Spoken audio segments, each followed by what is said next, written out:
Bonjour et bienvenue au podcast L'ABC de la photographie. Si vous avez besoin de consulter les notes de cours ou de me contacter, je vous invite à aller sur ma page Facebook L'ABC de la photographie. Donc aujourd'hui, on va voir l'édition et les retouches de photos, dans les notions de base. Ce podcast vous permettra de cibler les retouches de base à appliquer sur une photo. Ce n'est pas un guide qui vous montre comment utiliser les outils. Pour cela, vous référez au guide d'utilisation de votre logiciel d'édition d'images. Comme il existe plusieurs logiciels d'édition pour PC et Mac, j'ai préféré présenter et décrire les retouches essentielles que vous aurez à faire sur vos photos. Enfin, j'ai créé une séquence de travail qui vous permet d'ordonner votre travail d'édition en quelques étapes. Édition d'une image, principaux réglages à effectuer. La luminosité, l'exposition et le contraste. Tout d'abord, souvenez-vous que la luminosité et le contraste dépendent avant tout de la prise de vue. Néanmoins, une fois que la photo a été prise, il existe plusieurs moyens pour retoucher la luminosité ou l'exposition et le contraste. Pour ce faire, les principaux outils selon le logiciel utilisé sont l'outil niveau ou histogramme et l'outil courbe, que l'on trouve dans la plupart des logiciels dont Photoshop CS ou Elements. Ces deux outils permettent de retoucher à la fois la luminosité et les contrastes. De plus, on trouve aussi souvent des curseurs consacrés à des retouches plus spécifiques, retoucher la luminosité des tons moyens, éclaircir les tons clairs, assombrir les tons foncés, modifier le contraste, etc. L'outil niveau. L'outil niveau affiche en général un histogramme qui permet de voir rapidement la quantité de différents pixels présents sur l'image. Il représente le nombre de pixels en fonction de leur luminosité. Les pixels foncés sont à gauche, le noir est égal à 0, et les clairs sont à droite, le blanc est égal à 255. On retrouve de gauche à droite les pixels représentant les noirs, les tons foncés sombres, les tons moyens, les tons clairs et finalement les blancs. On peut aussi obtenir un histogramme pour l'ensemble de l'image ou par couleur, rouge, vert et bleu, car elles sont les trois couleurs utilisées par la caméra pour créer l'ensemble de toutes les couleurs de l'image. Concrètement, pour retoucher la luminosité et le contraste à l'aide de l'outil niveau, il y a trois principales actions possibles. 1. Le curseur du noir, déplacez-le vers la droite pour assombrir les noirs. 2. Le curseur gris moyen, déplacez-le à droite ou à gauche pour éclaircir ou assombrir les tons moyens. Et troisièmement, le curseur blanc, déplacez-le vers la gauche pour éclaircir les blancs. D'une manière générale, si vous voulez une image bien contrastée, faites en sorte que le curseur noir de l'histogramme soit proche des pixels les plus sombres et que le curseur blanc soit proche des pixels les plus clairs. Faites des essais avec vos photos pour expérimenter et mieux comprendre cet outil. Dans la barre de niveau de sortie, le curseur noir permet d'éclaircir les tons très foncés et le curseur blanc d'assombrir les tons très clairs.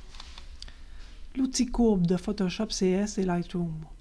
L'outil courbe permet d'arriver à des résultats similaires que l'histogramme. L'avantage est que les corrections appliquées sont plus douces, on modifie plusieurs niveaux de gris en même temps et pas seulement le blanc, le noir ou le gris moyen. L'outil courbe se présente avant toute retouche sous la forme d'une ligne. Quand vous cliquez sur la ligne, vous pouvez la tirer vers le haut pour éclaircir l'image ou vers le bas pour assombrir l'image. Si vous cliquez au milieu de la ligne, vous modifiez le gris moyen et les tons voisins. Si vous cliquez en bas à gauche de la ligne, vous modifiez les tons sombres. Si vous cliquez en haut à droite de la ligne, vous modifiez les tons clairs. N'hésitez pas à faire des essais avec vos images pour mieux comprendre les subtilités de cet outil. Pour assombrir ou éclaircir fortement une image ou modifier intensément les contrastes, utilisez plutôt le format RAW qui offre une latitude beaucoup plus grande dans la retouche de luminosité. Le JPEG est assez limité à cet égard et les retouches musclées mènent à une grande détérioration de la qualité de l'image et ça donne un histogramme en forme de PEG. La retouche de couleur. Dans la plupart des logiciels, il existe une boîte de dialogue qui propose 4 principales fonctions.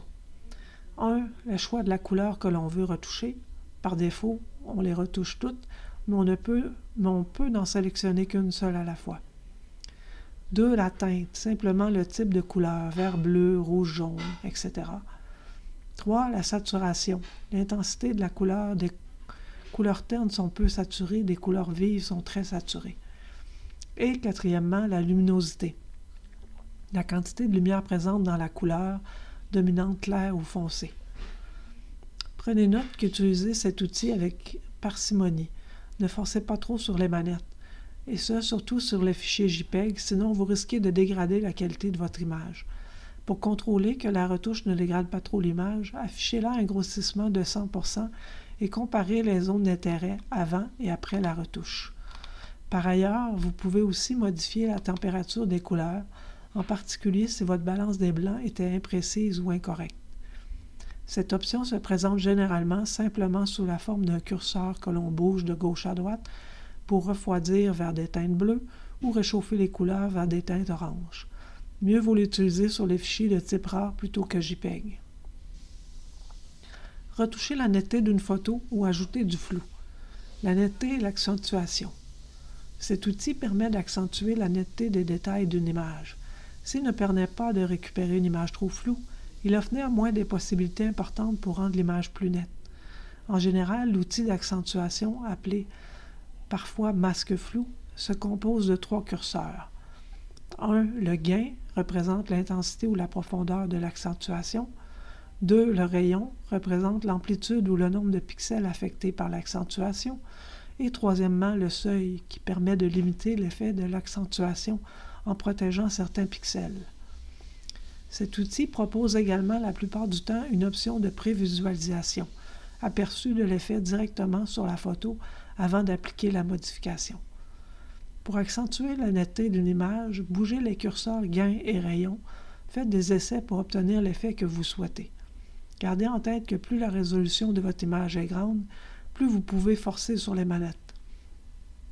Par exemple, pour une image de 4000 par 3000 pixels, un gain de 50% et un rayon de 3 est un réglage raisonnable. Il accentue clairement, mais sans excès majeur.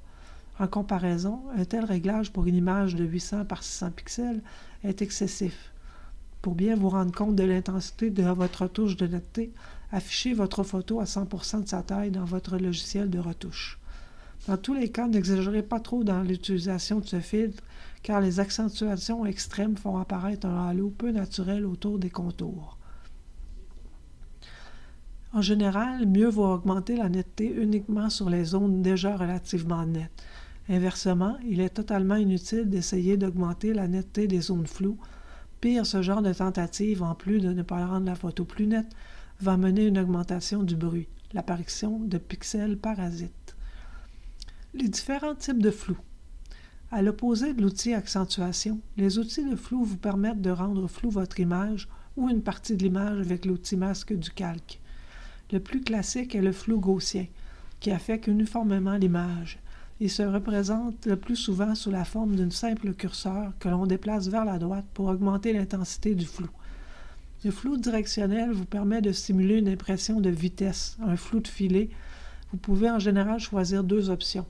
1. L'angle de direction de ce flou et 2. L'intensité de l'effet. Le flou radial permet de simuler des accélérations ou des rotations. Vous pouvez en général choisir 2 options. 1. L'intensité de cet effet et 2. Le centre de l'effet, le point qui restera net. Effacer, corriger. Il existe plusieurs types d'outils assez similaires, outils tampon, clonage, brosse, duplication, pour corriger ou effacer une imperfection ou un élément perturbateur dans une image. Le principe général est toujours le même. Ces outils copient des pixels, souvent autour de la zone à corriger, et les utilisent pour remplacer ceux de la zone que vous voulez corriger, modifier ou effacer. Ces outils de correction figurent en général dans une barre d'outils, souvent à gauche. Vous pouvez choisir la taille épaisseur de l'outil, le plus souvent situé dans une barre d'outils. Choisissez une petite taille pour être plus précis, une grande taille pour retoucher les plus grandes zones relativement homogènes. Pour effectuer ces corrections, travaillez toujours en affichant l'image à 100% de sa taille de votre logiciel afin de vérifier que vous êtes assez précis. Selon les logiciels et le type d'outil, il existe des options supplémentaires, telles que le mode de mélange entre les pixels copiés et ceux collés sur la zone retouchée. Il est par exemple possible de n'affecter que les tons sombres ou les tons clairs, ou encore l'opacité de l'effet, recouvrement total ou semi-transparence. Notez et gardez à l'esprit que le corriger ou effacer un élément perturbateur dans un logiciel est beaucoup plus laborieux et approximatif que de le faire lors de la prise de vue. Ainsi, quand vous prenez votre photo, essayez autant que possible d'exclure les éléments perturbateurs de la composition, soit en cadrant légèrement différemment, soit en déplaçant vous-même ces éléments. Recadrer, redresser, déformer. Recadrer. Si vous avez cadré trop large à la prise de vue, il est possible de recadrer, sélectionner une partie de l'image et couper, supprimer le reste. Attention, le recadrage ne doit pas et ne pourra jamais remplacer le soin que vous apportez à votre composition. L'outil de recadrage figure en général dans une barre d'outils, souvent à gauche. En sélectionnant cet outil, cliquez sur l'icône correspondant. Vous pouvez sélectionner une partie de votre image en cliquant sur celle-ci et en déplaçant la souris en maintenant le bouton enfoncé. Ce faisant, vous verrez alors apparaître un rectangle, souvent en pointillé sur votre image. Vous pouvez ajuster la taille et la localisation de ce rectangle en déplaçant la souris. Une fois le recadrage choisi, appuyez sur la touche Entrée de votre clavier et l'image sera coupée. Ce qui était dans le rectangle reste et ce qui est en dehors est supprimé définitivement. Pour recadrer dans un format carré, appuyez sur la touche majuscule du clavier avant de commencer à sélectionner une partie de votre image et maintenez cette touche enfoncée pendant que vous faites votre sélection. Pour recadrer en gardant le format d'origine, sélectionnez d'abord toute l'image avec l'outil recadrage, puis ajustez la taille en déplaçant les coins de la sélection. Cliquez dessus et déplacez votre souris, tout en maintenant la touche majuscule enfoncée. Le redressement. Si l'horizon de votre image n'est pas droit, en particulier sur les photos de paysage, et aussi les lignes verticales sont de travers, il est possible d'effectuer une rotation de l'image afin de les redresser. Sur la plupart des logiciels, il existe un outil rotation manuelle qui permet d'incliner l'image vers la droite ou la gauche en cliquant dans les coins de celle-ci, puis en bougeant la souris en maintenant le clic enfoncé. Certains logiciels proposent également un outil qui se présente sous la forme d'une ligne de référence que l'on trace dans l'image pour indiquer ce qui doit être horizontal et donc éventuellement redressé. Par exemple, si votre horizon n'est pas droit, tracez une ligne qui sera oblique le long de celui-ci. Le logiciel redressera votre image en sorte que l'horizon sera bien droit.